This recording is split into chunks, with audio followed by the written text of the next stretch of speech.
Hello everyone, once again good morning. Today we will continue our chapter with the two more topics, that is number 1 locating places and number 2 understanding time zones. So let's start with locating places on a map. We know, children, that longitudes and latitudes run across a map from east to west and from north to south. This way, they cross each other at several points, which are referred to as grids. We can locate places on maps with the help of these grids. This is why it is possible to find out the precise position of a place on a map with the help of a grid. The same thing can be done on a globe as well. Now look at the given map. Try to find city A on it. Did it take you long? What if you were told to look for the city in square B3, that is column B, row 3? Would this make your job easier? This is exactly how the parallels and meridians help us find our place. They divide the surface of the earth into a grid. If we know which part of the grid to look in, we can quickly find a place on a map or a globe. Now let's move to understanding time zones. There are certain regions on earth which follow a definite time throughout the year.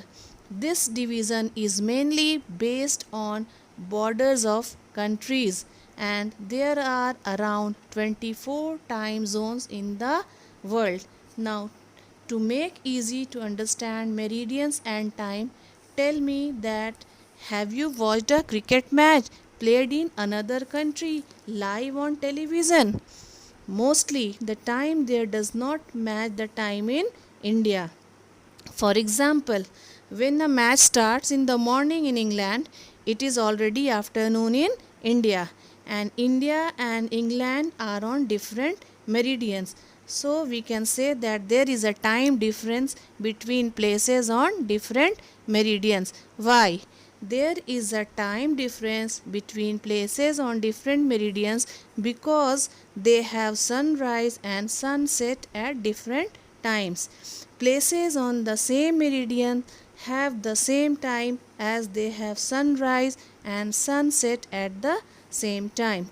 For any given place, the time in places to its east will be ahead of its time because the sun rises earlier there, and the time in places to its west will be behind its time. For example, Singapore is to the east of India and it is 2.5 hours ahead of India.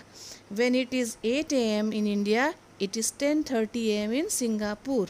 Another way of saying this, India is to the west of Singapore and is 2.5 hours behind Singapore. For another example, the countries in the eastern hemisphere have sunrise before those in the western hemisphere, as Japan. Japan is one of the first countries to see the sunrise and is called the land of rising sun. So children, I hope you all have understood the chapter with these topics, and we have completed our second chapter.